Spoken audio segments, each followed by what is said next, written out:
Pathology Exam 3, talking a little bit about heparin-induced thrombocytopenia.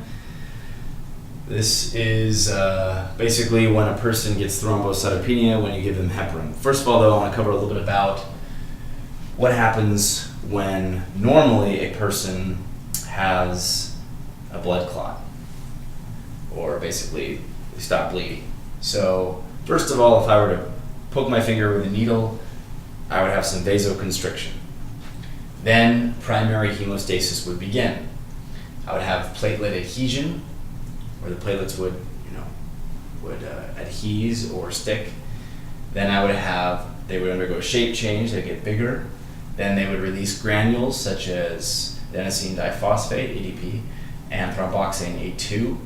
There would be a recruitment that would happen here, where the chemoattractant signals would be sent out and they'd bring in more of these factors. And then there would be aggregation, or a hemostatic plug that would cover up the wound. That would happen quickly. Now, after that, there would be secondary hemostasis. This is where tissue factor would come in. There'd be a phospholipid complex expression, and then thrombin activation and fibrin polymerization. Going over quickly how that works, reviewing from before, if you remember, if it is extrinsic, it will be, I believe it is 7 plus tissue factor makes active 7, and then that is going to activate, I believe it's 10.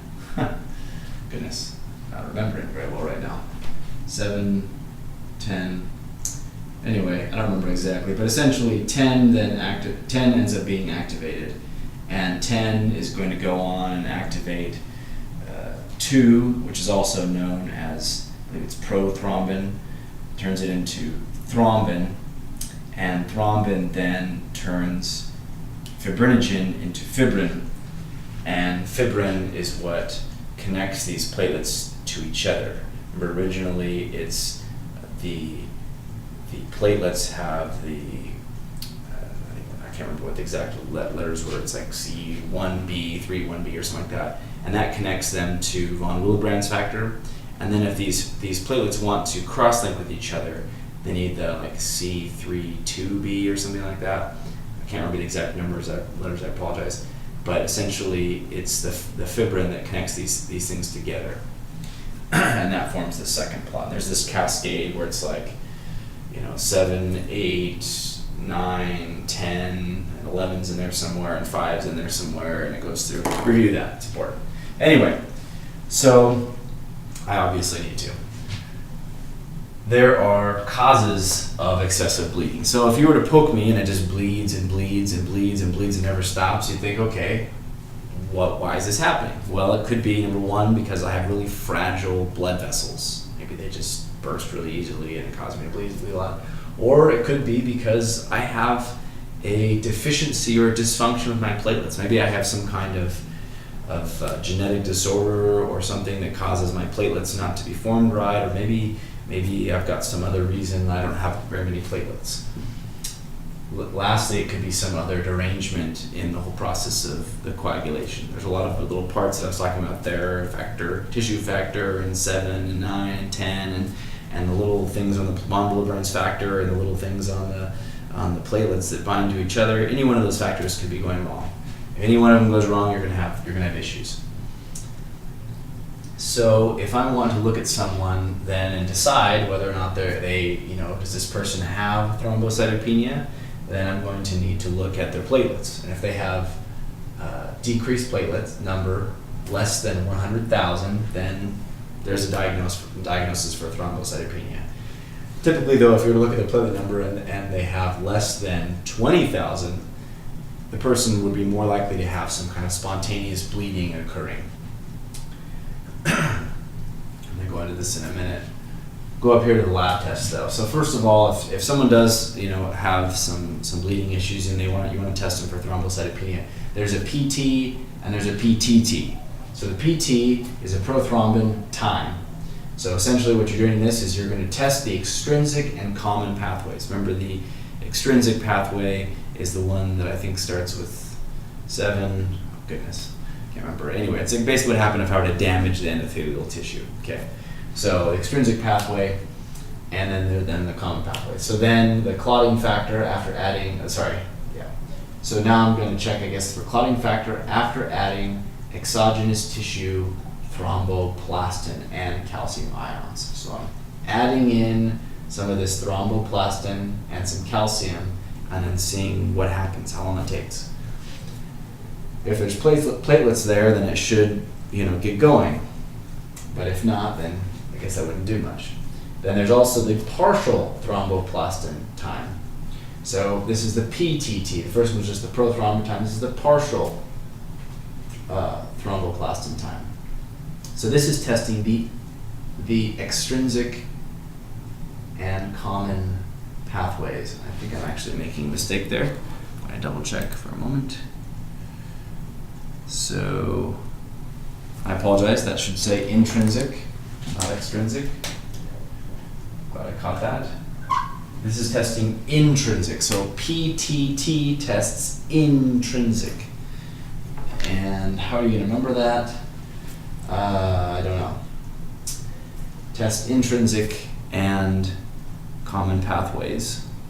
And it's looking at the clotting of plasma after you add kaolin, which apparently kaolin is something that's going to activate factor 7, and cephalin, which is a substitute for platelet phospholipids, and calcium. So you add kaolin, cephalin, and calcium, and then you can test the intrinsic and common pathways. The other thing I guess you can do to test is just do a bleed time. Just poke them and see how long they bleed for before they clot up. Okay, going over here though. So, if a person, why does somebody get this thrombocytopenia? There could be 2 reasons here. So, or maybe more than that. Basically, what's happening is it could be because of decreased production, like they're not making very many platelets, or it could be that the platelets just aren't surviving very long for whatever reason, such as like autoimmune disease or drug-induced disease or disorder, or maybe there's some sequestration by the spleen. I don't know exactly what that means or what that's involving. I want to look that up. Or it could be from the dilution.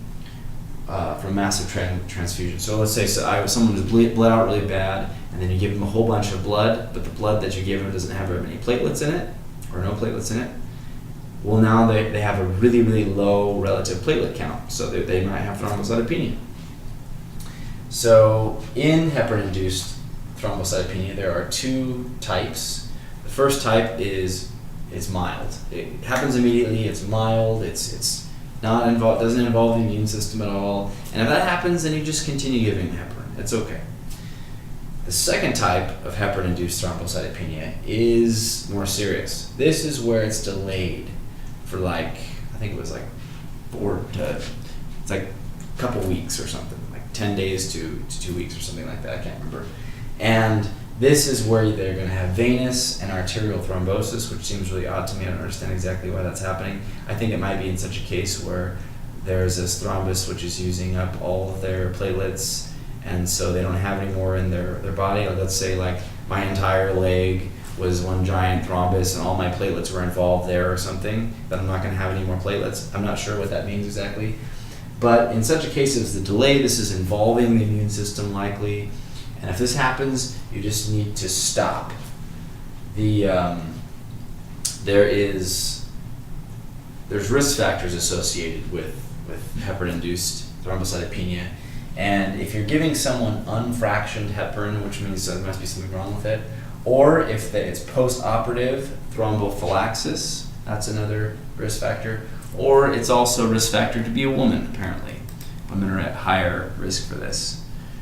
So, looking more at the risk factors, or rather, for the symptoms of heparin-induced thrombocytopenia. I'm actually just going to sit down for this because I'm just going to read it. You're looking at if a person has skin lesions at the heparin injection sites, or systemic reactions, makes total sense, such as like chills, fever, dyspnea, chest pain after IV administration of heparin, or if they start to hemorrhage, or they have myocardial infarction, or peripheral arterial thrombosis, or disseminated intravascular coagulation, or PE, or skin necrosis, any of these kinds of things. These are all symptoms. It's termed HITT, which I don't know what that stands for, heparin-induced thrombocytopenia, if thrombosis, maybe it's heparin-induced thrombocytopenia thrombus, I don't know. If a thrombosis occurs, will be in patients who have never had heparin before. So you need to think long term. And it occurs 4 to 20 days, usually it's around 10 days. So if you want to actually get a diagnosis of heparin-induced thrombocytopenia after looking at the symptoms, then you're going to need to basically see, you're going to have to exclude the other causes of thrombocytopenia besides heparin. So you might have to, it says thrombocytopenia with HX of heparin therapy within past 5 days. Recovery of platelet count after cessation of heparin. So if their platelet count comes back up when you stop the heparin, then it must not have, that would help with the diagnosis. And characteristic lab findings would be number 1, for type 1 would be the mild, moderate thrombocytopenia, and type 2, I already talked about that a little bit. But going a little bit further though, it says platelets less than 150,000, peripheral blood with fragmented red blood cells, AB to heparin -PF4, platelet factor 4 maybe, complex via ELISA flow cytometry.